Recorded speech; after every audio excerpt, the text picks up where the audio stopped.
Hi, Cubs, and today we're going to get back to our reading of Phantom Tollbooth. Now, yesterday at the end of the reading, I asked for you guys to do some dictionary detective work and tell me what you think tell me what a humbug is and what a short shrift is. So, I wanted you to tell me if you think the humbug is a good name for the actual humbug.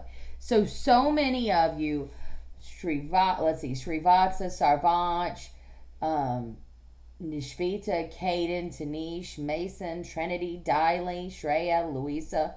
All of you guys told me either what a humbug is. Most of you told me what a humbug is. And while everybody had different definitions, I think that pretty much everybody can say that a humbug is somebody who is dishonest. So somebody who might lie and not be 100% truthful with you. That is what a humbug is, right? So if you're a person who just behaves in a dishonest way, you've got to think about, as you read this book, do you think that the humbug is an actual humbug? And yet, I will say that Sarvanch said yes. He was the only one who said yeah. I think that it is a good name for him.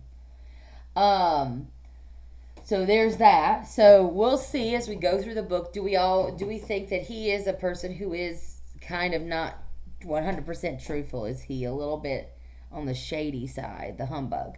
And then short shrift, which is the name of this next chapter, I asked for you guys to define that, and I heard there were a lot of really good answers.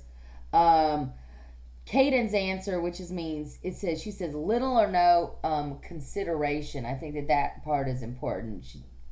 And then Mason said rapid, that means quick, and unsympathetic treatment. So when you do things like, that's true. And then Trey says quick ending to an argument, which is also kind of true. So what Miss Candleberry, when I said short shrift, what I was looking for us to mean, which is, you're right, it's very quick dismissal or treatment. But when we say like, oh, you're given the short shrift, which is things that people actually say, it's an idiom, which means you got to try to figure out what it means. What it means is, basically, you are not given a lot of thought, and instead you're going straight to like almost like a punishment. So you don't really think about something a lot. So you're given that fast and like not very nice treatment, unsympathetic treatment, but then you get punished for it afterwards, and that's kind of the important part when we get to our book. So keep that in mind, and you can think about short shrift when we read this chapter. Miss Candleberry's having a hard time opening it up. All right, here we go. Chapter 5, short shrift. So as we remind ourselves what happened, and we're not going to read the whole sentence today, but as we remind whole chapter today, as we remind ourselves of what happened, remember the spelling bee and the humbug were having an argument and or fight, I should say, and Milo tried to stop them from having the fight because he was kind of near them, but he wasn't in the fight with them, right? So we're going to start here. Done what you've looked. I didn't read that wrong. I wonder why it sounds so weird. Done what you've looked, angrily shouted one of the salesmen. He meant to say, look what you've done, but the words had gotten so hopelessly mixed up that no one could make any sense at all. Do going to what we are, complained another, as everyone set up about straightening things up as well as they could. So what does this mean, do going to what we are? Yeah, what are we going to do? We had to rearrange that. For several minutes, no one spoke, an understandable sentence for which added greatly to the confusion. As soon as possible, however, the stalls were righted, and the words swept into one large pile for sorting.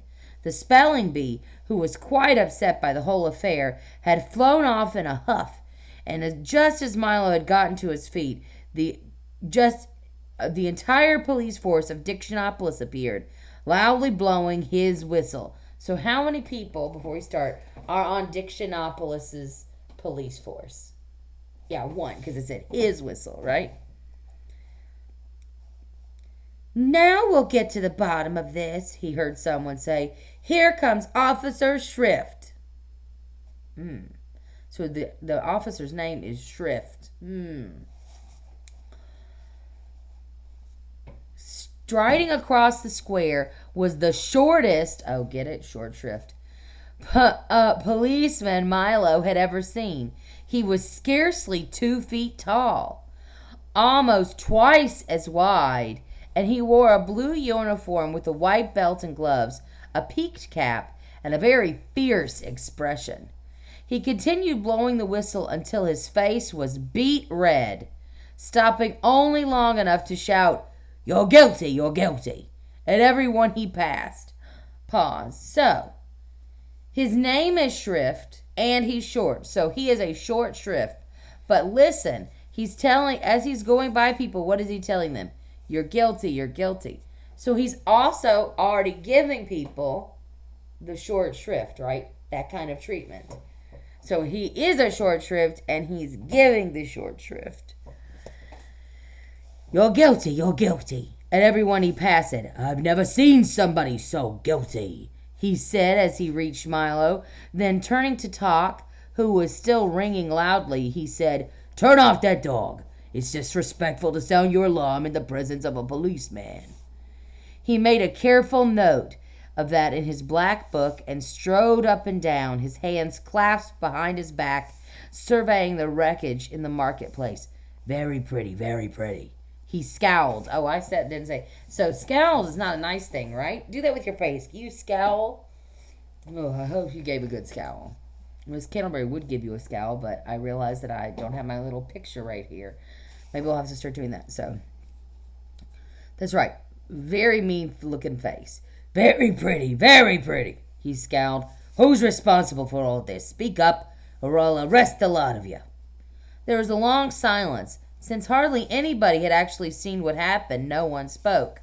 "You," said the policeman, pointing an accusing finger at the humbug, who was brushing himself off and straightening his hat. "You look suspicious to me." Now, should the humbug look suspicious? Yeah. Whose fault is it? The startled humbug dropped his cane and nervously replied, "Let me assure you, sir, on my honor as a gentleman, that I was merely an innocent bystander, minding my own business, enjoying the stimulating sights and sound of the world of commerce, when this young lad..." So, pause. Is the humbug being a humbug? Was he minding his own business? No. So it seems like for right now, at least his name is correct. "Aha!" interrupted Officer Shrift, making another... Oh, there he is. Oh, so let's pause. So obviously in this scene, these people in the background sorting all the words, they're a little bit less important because, again, Jules Pfeiffer has given them no face. But over here, here's Milo, and here's Talk, and here's Officer Shrift. Look how short he is. There he is. If you wondered what somebody that short and that big, twice as big as he was tall, would look like. All right, I'm going to have to turn the page. I'm sorry, so I can keep reading. I can't freeze while we're in a video. Note in his little books. Oops, I forgot because I was looking at that picture. I forgot what it said. It says, "Aha!" interrupted Officer Shrift, making another note in his little book. "Just as I thought. Boys are the cause of everything." Pause. Boys, do you agree with that statement? That boys are the cause of everything? Probably not. Even I don't agree with that statement. Now, you'll have to... Some of our girls might agree with that statement. So let's get back to where we were. "Just as I thought. Boys are the cause of everything." "Pardon me," insisted the humbug, "but I in no way meant to imply that..." "Silence!" thundered the policeman, pulling himself up to full height and glaring menacingly at the terrified bug. "And now," he continued, speaking to Milo, "where were you on the night of July 27th? "What does that have to do with it?" asked Milo. "It's my birthday, that's what," said the policeman as he entered "Forgot My Birthday" in his little book. "Boys always forget other people's birthdays." Pause. Do you think that that's true? Also, should Milo know Officer Shrift's birthday? Pause. You have committed the following crimes, he continued. Having a dog with an unauthorized alarm, sowing confusion, upsetting the apple cart, wreaking havoc, and mincing words. Now, see here, growled Talk angrily, and illegal barking, he added, frowning with the watchdog. It is against the law to bark without using a barking meter. Are you ready to be sentenced? Well, only a judge can sentence you, said Milo, who remembered reading that in one of his school books. Good point, replied the policeman, taking off his cap and putting on a long black robe. I am also the judge. Now, would you like a long or a short sentence?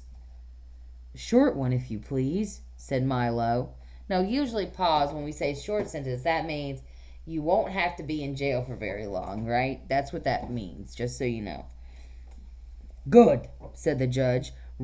So, I want us to point out, too, the policeman took off his cap and put on a long black robe, and he said that he's also the judge. So do you think that Milo is going to get a fair trial? Probably not.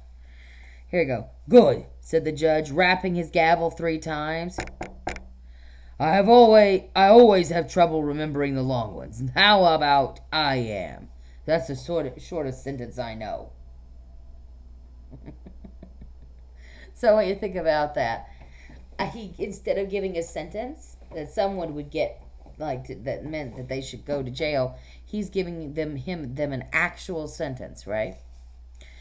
Everyone agreed that it was a fair sentence, and the judge continued, there will also be a small additional penalty of 6 million years in prison. Case closed. Pause. How long? Do you think that's fair? Unpause. He pronounced, rapping his gavel again. Come with me and I'll take you to the dungeon. Only a jailer can put you in prison, offered Milo, quoting the same book. Good point, said the judge, removing his robe and taking out a large bunch of keys. I am also the jailer. And with that, he led them away. So, did Officer Shrift give the short shrift to Milo? Yeah, absolutely. Keep your chin up, shouted the humbug. Maybe they'll take 1,000,000 years off for good behavior. Think about how you feel about that. The heavy prison door swung back slowly, and Milo and Talk followed Officer Shrift down a long, dark corridor, lit by only an occasional flickering candle. Watch the steps, advised a policeman as they started down a steep circular staircase. The air was dank and musty, like the smell of wet blankets, and the massive stone walls were slimy to the touch.